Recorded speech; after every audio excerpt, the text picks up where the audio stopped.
When you're playing a shooter, the controls are everything.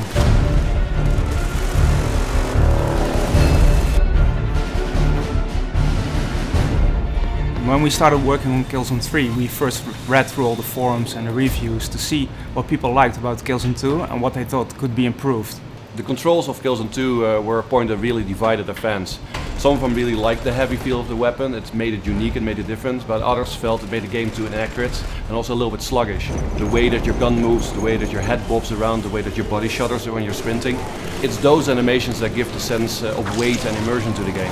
And we decided that whatever kind of changes we're going to make to the controls, we're not going to change that feeling of immersion. That became a challenging design task, not only keeping the heavy feel of the game, but also making it much more responsive.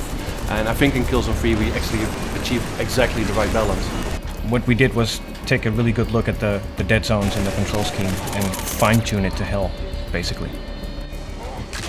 We came up with a system that we call brutal melee.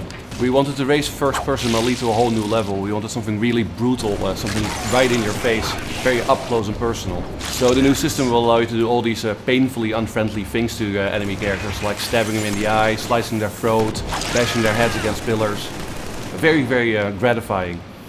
You can use the melee system also with the environment, so you can bash somebody's head against the wall or kick them into cover, and when they're still dazed from the move you just performed, you can pull out your knife and stab them to death.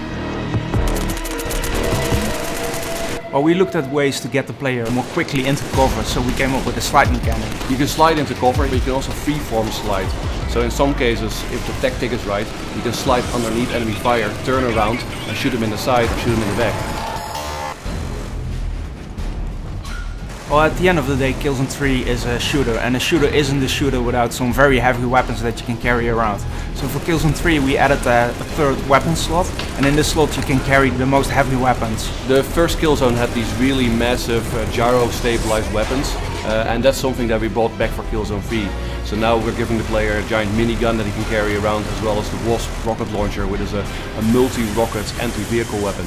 What I'm most proud of for Killzone 3 is how all these new mechanics come together and work together really well.